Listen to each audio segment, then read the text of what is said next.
I grew up in San Antonio, about like 5 hours away from here. And growing up, I never learned Spanish, which is kind of embarrassing. And so, yeah, just growing up, my parents, they never went to church or anything. It was always either my grandparents or my uncles that would take me. But the problem was, the sermon would be in Spanish, so I just never understood it and got anything out from it. But I still went for some reason, and I think that's because I've always wanted that relationship with God, but I just never knew how to start it. And so I just figured, if I, just keep going, it'd make me look like a better person. But that's bad. That was wrong.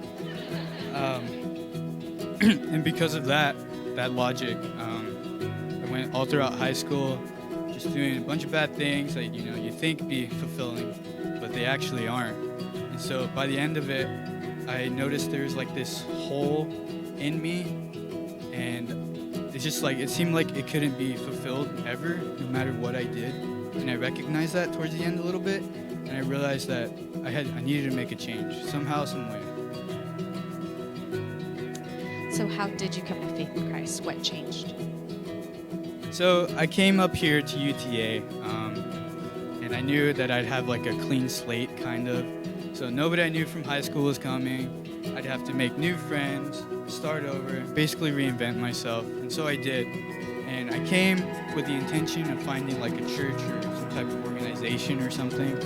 And I remember the first week of school, I was gonna go eat at the Commons, and I remember seeing this vertical sign, and it said, "Weekly Bible study, come take your first step or your next step with God." And I remember thinking like, wow, that cannot be a coincidence. That's exactly what I was looking for.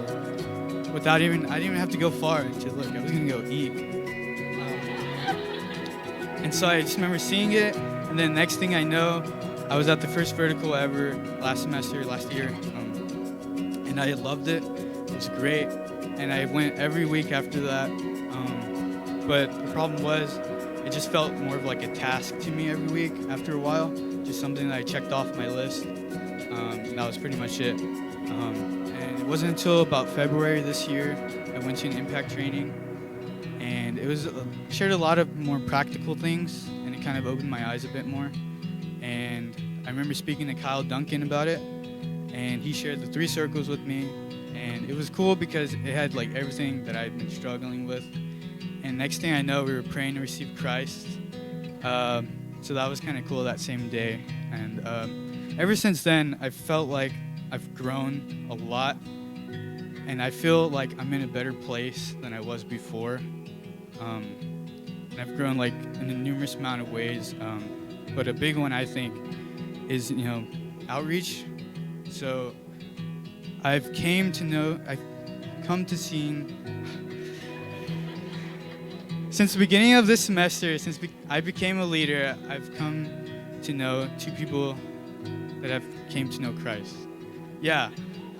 So that's something cool that God has been doing in my life, just using outreach skills and just sharing my faith with other people. Awesome. Praise God.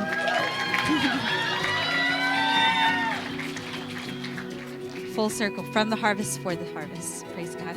Last question is, what is one word of encouragement or a challenge you'd like to share with everyone? Yeah, so a word of encouragement or a challenge. I want to say to not give up, because that's something that I never did.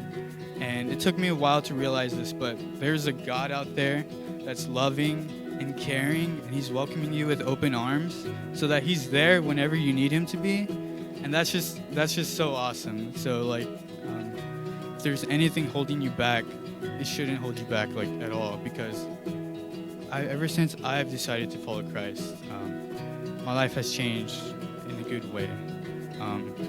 So if God wouldn't give up on you, you shouldn't give up on him. Can we say thanks to Joseph? Good word. All right. And now I'm going to hand it over to Gary.